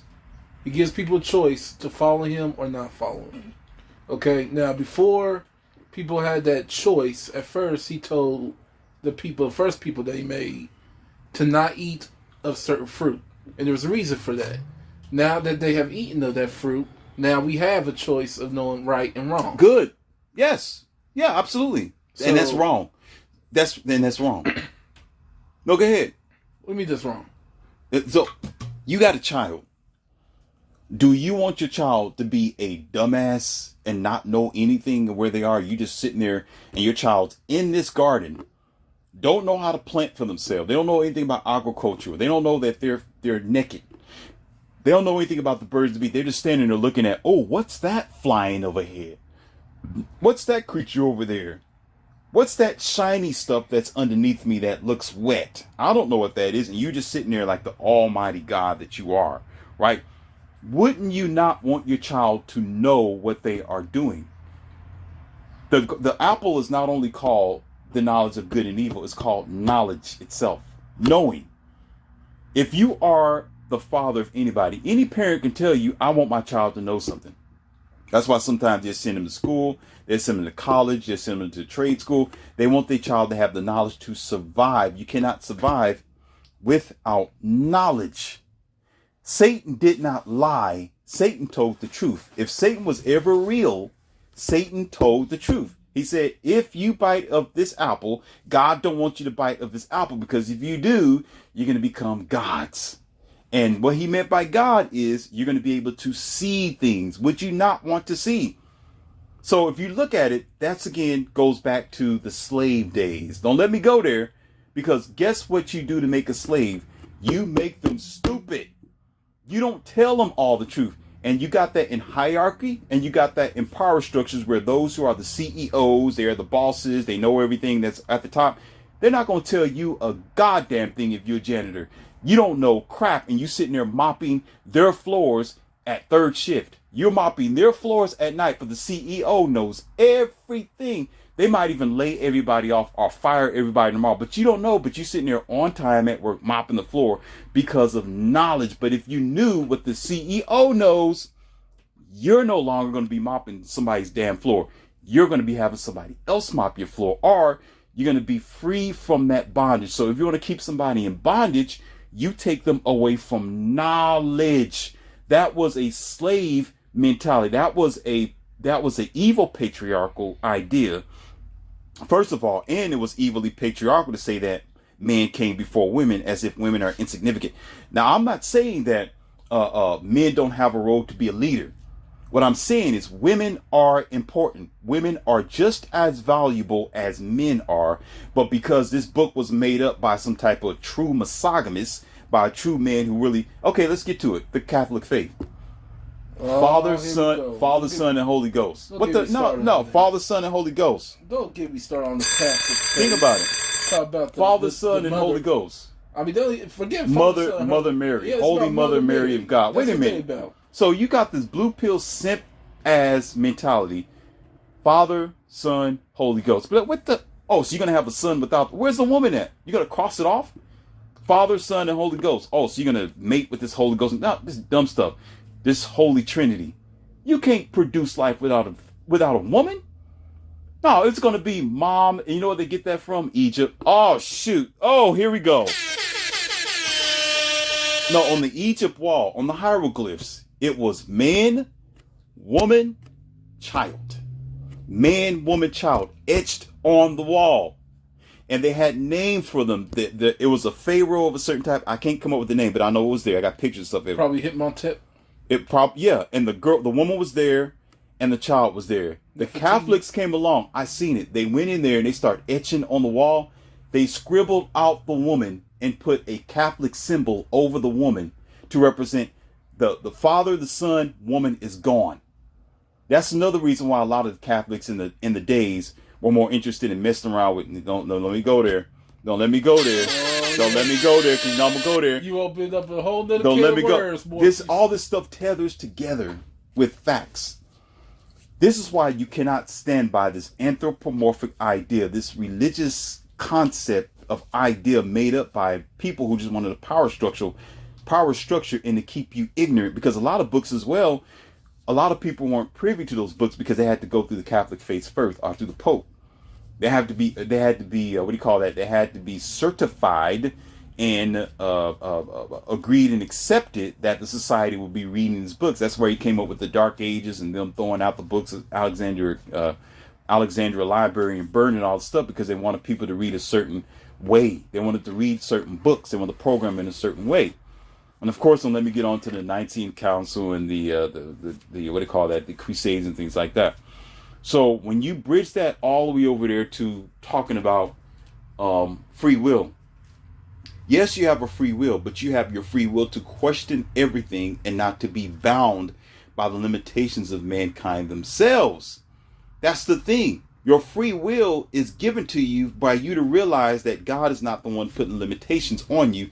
It's you putting limitations on yourself by believing in people's story.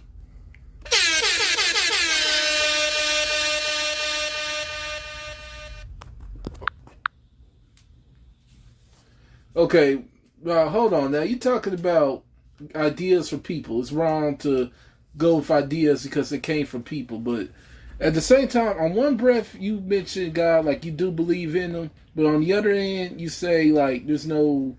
It's like, God, how did you know... First of all, why do you believe that there is a God? Why do you personally believe that there's a God? I'm sure it's because you were told by somebody, right? But then, based off what you said, being told something by somebody, you shouldn't go with it just because it was told to you by a person, right? But I'm sure that it was a person that told you about God. So, what? Why do you believe in God? And don't say you won because, yeah, that's right. Shots fired. So, why do you believe? Why do you personally believe that there is a God? If you go in the same breath saying don't go with ideas that were told to you by people, what made you believe in God? Well, let me jump into the room and let me break a deception for you before I begin. I was the same as you and everybody else. I was given that as well. Yes, absolutely. Now we get into the root of it. This is why I'm called Morpheus. I was going to say heathen. Okay. Because I've broken away from the Matrix a long time ago. My experience is different than, I'll put it like this. I don't want you and everybody else to experience what I have experienced, to break away from the delusion, because once you do, you may not survive. Not everybody is going to have a cush pillow to fall on like Neo did when he was spitting up and he was spinning in the room. Thank goodness I was there. You know that's a fictional movie. You know? But he don't know what would have happened if he wasn't there. So there's a reality behind this, and I need you to listen carefully. Don't be a beta, but you have to be open-eared by this, okay? Not all everything is what it seems to be. And that is real. That's what was said in the movie. It is true that there is different paradigms that you are in, but you don't realize that. It is true that there are several dimensions and you're only in one of them. When you don't expand your mind, when you don't want to reach outer. I have already found out a long time ago, the hard way, not the easy way, that God is just a concept made up by mankind. I was taught the same way as you. I heard the passages.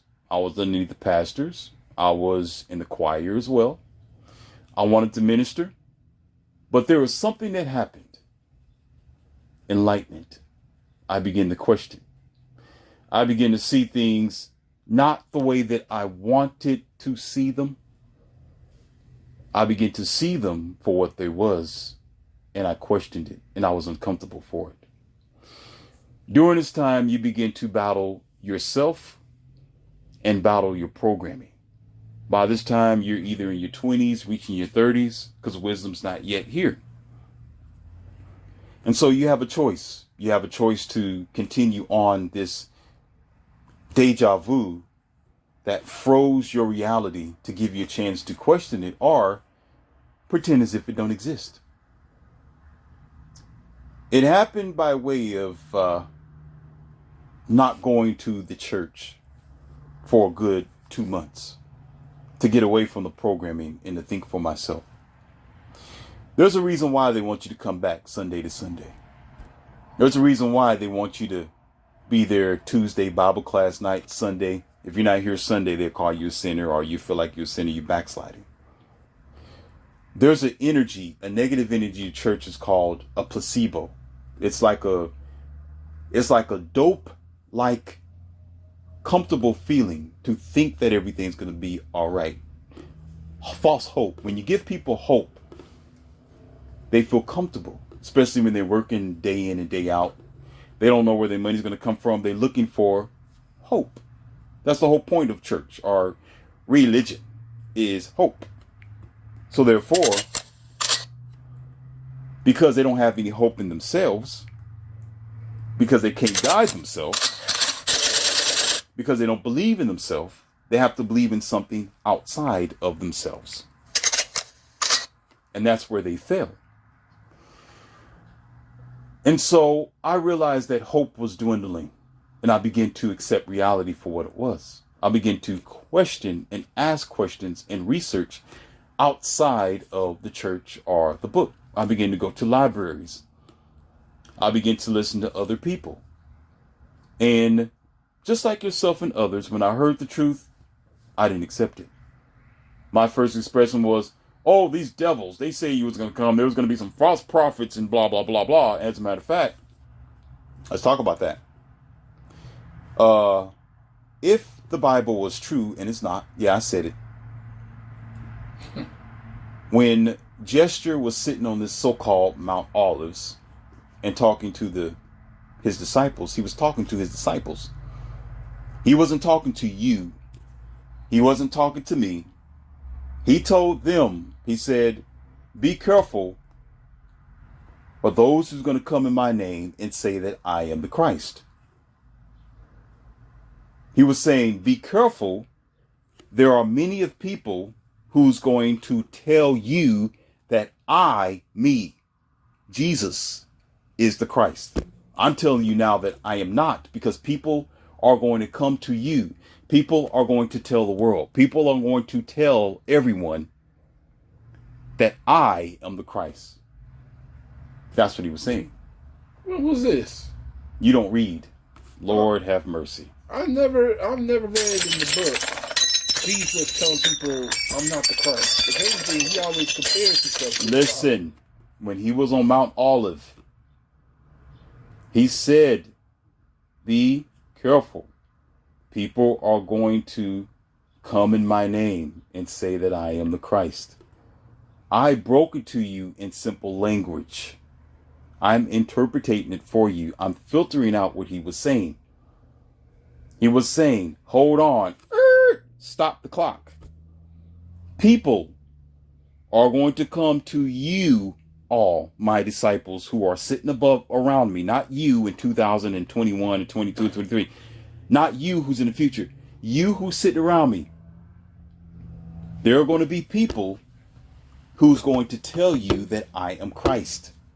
I'm interpreting this for you, or what he was saying. If I tell you, hey, you know I'm Morpheus, Brian, okay? Somebody is going to come to you in my name, meaning they're going to say that they're being approved by me. Basically, they're being approved by me. That they're going to say, I am speaking for Morpheus. Does that make sense? That Morpheus is a doctor, basically. And I'm telling you, well, I'm not telling y'all, the viewers, but I'm talking to Brian here, for example. I'm telling you that people are going to come in my name and tell you that I'm a doctor. I'm telling you, I didn't say that. They are falsifying me. They're saying, oh, I'm representing Morpheus and Morpheus is a doctor. I'm telling you, no. I never said that.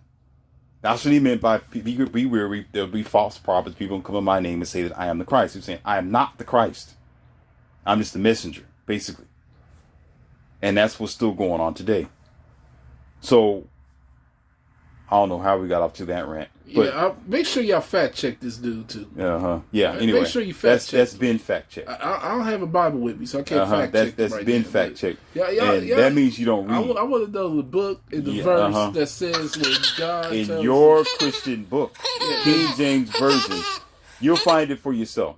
You'll find it. They do their research. They will get onto it, and they'll read it. Just read it slowly. You see exactly what I'm talking about. Okay.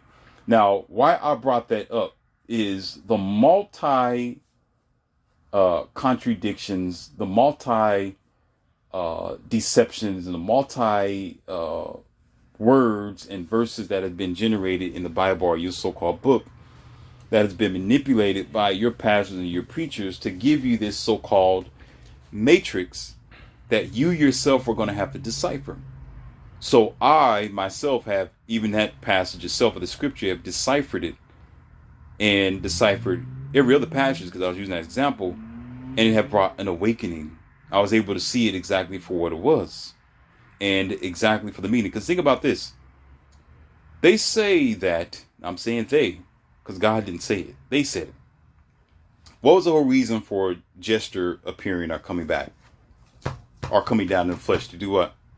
Well, the verse says, I quote, for God so loved the world that he gave his only begotten Son, that whosoever believeth in him shall not perish, but have everlasting life. What about the Apostle Paul?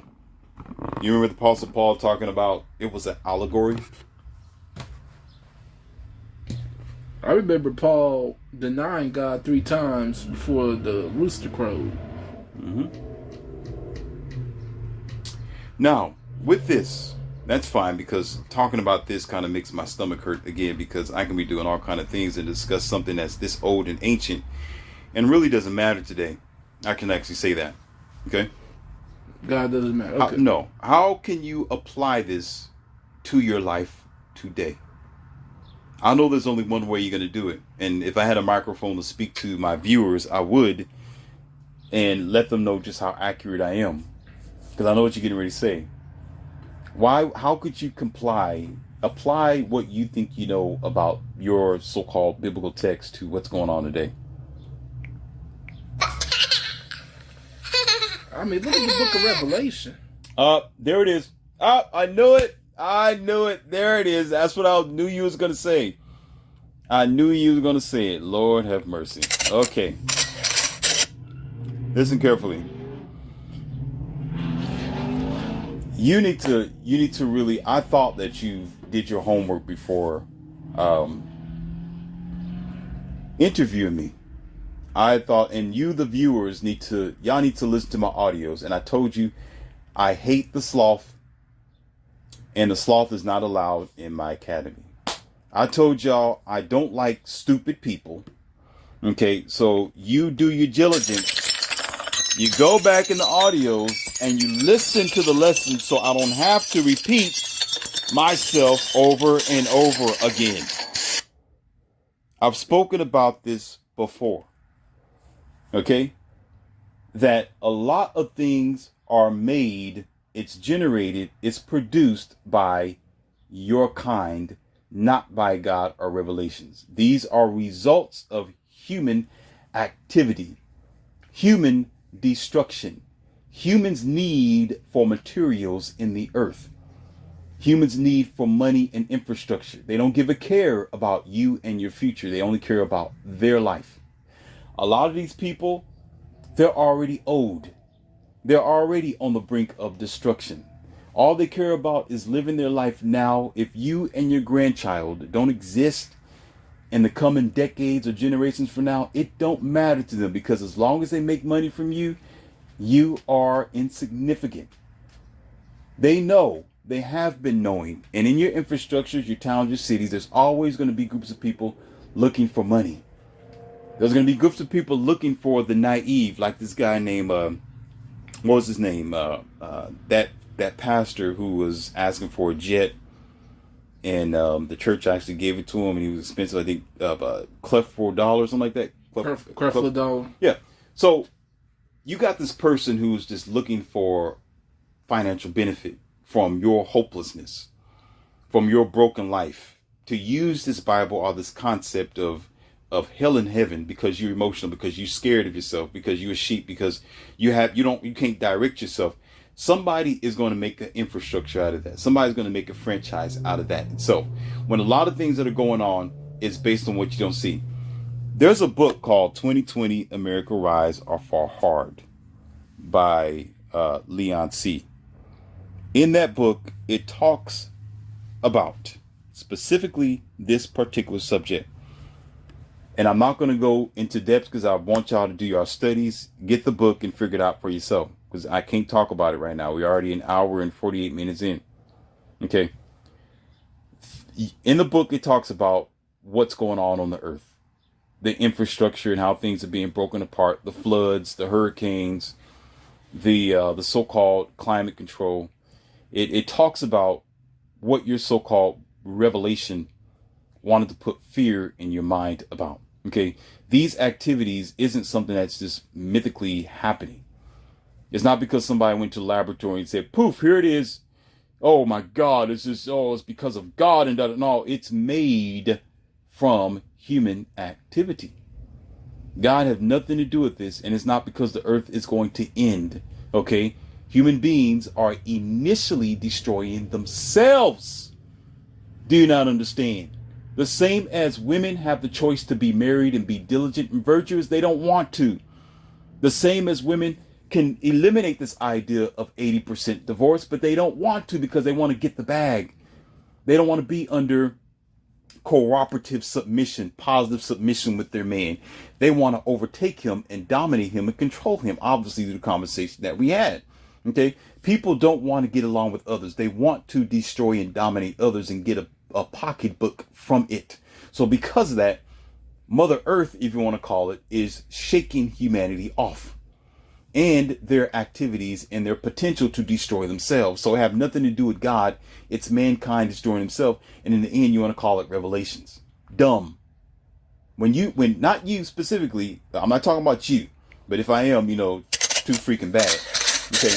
Morons who are illegitimate in their thinking and immature in their spiritual growth will immediately say everything's happening because of the book of Revelations. And I will bid you adieu and open up the double doors and tell your ass to get your retard ass out of my face. And you need to go re-educate yourself. Because everything isn't based on this anthropomorphic manual of human control called the Bible. There's a thing called science. God damn it. There's a thing called nature. There's a thing called human activity. All those three things is making it seem like this so-called Bible is really coming to pass. No, it's not. It's humans destroying themselves. It's been preordained since the beginning of time because humans are destructive. And then we want to blame it on God or say, oh, there's a rapture. Oh, you know what? Like it really matters because guess what? If you did not obtain heaven on earth, what makes you think God's going to give you another opportunity to destroy heaven when you go there? Hell no. If you don't get it right now, and then you try to bring that to some type of paradise called heaven, then you're going to mess that up too. You might as well just stay here and burn with the BS that you have created or thus allowed your other species or your own kind to destroy. So it can all go to ashes.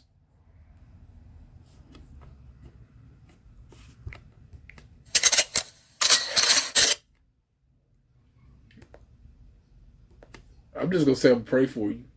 I don't need your prayer. Prayer don't mean anything. Yeah, I'm gonna pray for you. I don't need your prayer. I just care about facts. Yeah. You care about prayer. Equating things to prayer is the same as equating to emotions.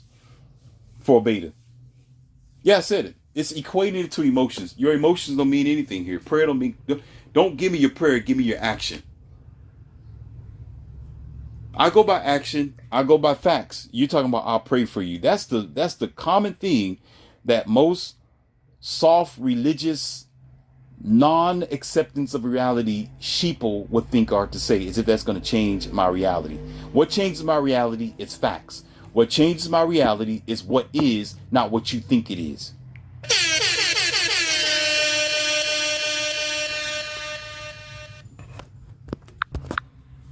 Okay.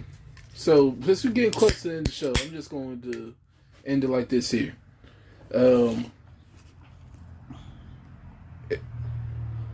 What, if there's anything you could say right now to help us move forward in life, to help us, push forward in life right now, what would be your quote right now? What would you want to say right now that would help us move forward, in our day-to-day?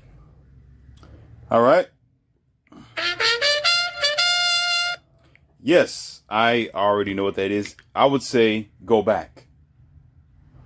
What that means is turn around. Go back in which you come from.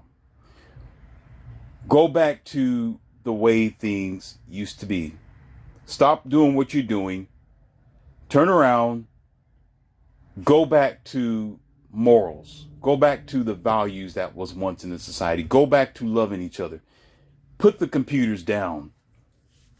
Shut social media down. Stop doing everything based on what other people say you should do, like dating coaching. You got all these people that are all into talking bad about each other. You got beef going on between content creators and rappers and stuff like that. Who cares about what's going on in Hollywood? Everybody is so caught up in the now. They're so caught up in the latest thing. They're so caught up in what is new. And what is the latest? They are losing themselves in the development. They're losing themselves in the multi words that are used for multiple definitions. You got one word now that's years ago it was used for something simple. like love, kindness. What does it mean to be gay? Gay was considered as being happy, that sort of thing. Now it's used for multiple things. If we consider it as, what do you call that? Homosexual, that can be used for you're just crazy, or you weak, or you soft, or something like that. And it has nothing to do with the basic definition. For an example, so a lot of people are moving towards what's the latest conversation, the latest clothes. They want the newest smartphone, dumb phone, I call it. They want to act like everybody else. What I would say is, again, turn back. Because if humanity keeps going where they're going, the future is not going to be bright. It's not going to be successful. They're all going to move on to transhumanism, because that's going to be the ultimate. That's going to be the ultimate best for humans, is transhumanism. Because they're going to be one with computers. They're going to be one with their dumb phones. They're going to be one with the computer chips they put underneath their skin. Because they want to neglect their humanity. They want to neglect their natural self. They want to keep popping pills. They want to keep on creating technology to make their life lazier and make their body and their human superiority more inferior. So it's going to be more damage than good. There's a thing called doing too much. There's a thing that most people need to understand, that they can go too far in their destruction. But humanity haven't realized that they've already gone too far. They're past their limitations, and they want to continue on and pamper things and band-aid their situations by adding another band-aid, instead of just healing it or letting it heal naturally by the natural, you could say, love, kindness, compassion, and concern that we used to have in our societies. But now we got a therapist for everything. We got a pill for everything. We got a wire for everything. We got a computer for everything. So humanity's not going to get better. It's going to get worse. And until we turn around, forget it. Forget it. When the ice caps melt, or when global warming, or whatever they want to call it, when the earth stops spinning or it drops or whatever, what happens, guess what? That's it. Because we have allowed it to happen. So we wake up in the morning, we work towards something. So if we work towards being ignorant, we work towards our technology, we work towards trying to defy our human body with technology, wires, and computer chips, then that's going to be the results. And so the end will inevitably come. That's what I would say.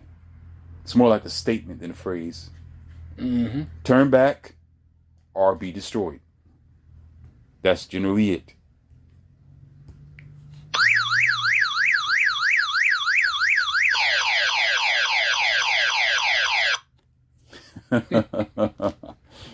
Okay. So, Mr. Brian, what do you think about this second interview? Was it good for you? Did you learn something? Was it in depth? Was it kind of interesting? Did you see something differently when it comes to religion and relationship? Or do I still seem like this so-called common pimp sort of Satanist individual? Well, I could say that you always seem like a common pimp Satanist individual. You got jokes. But I would be lying. First of all, I always get something out of okay. I always get something out of our interviews. But that's the idea. It's like iron sharp as iron. That's what it's supposed to be. There you go. So I always feel like I gain something from these interviews. What would you say to the audience about Morpheus? About me? Morpheus. Don't try to roast me now, because I got a pocket full of them. Don't get me started, because my audience know how I operate. Well, I'm never one that's shy from the smoking section, if that's the case, but no. I built the smoking session, by the way. I built it. Yeah, I live in the smoking section. But anyway, no. I would say Morpheus is definitely a man that walks his own path. And you don't see too many people like that, so I respect that. I appreciate it. So is that a good thing, or you think that's a bad thing? It's an original thing. Original. So you think that'll make me individual, or would that make me a sheeple like most people? Well, how can you be a sheep if you're following your own path? There you go. And that's it for today, people. I know you've learned something. I received something. And Again, do your own just diligence and open up your mind to the possibility of greater things and stop going along with the programming. Start thinking for yourself and break the chains of being a sheep.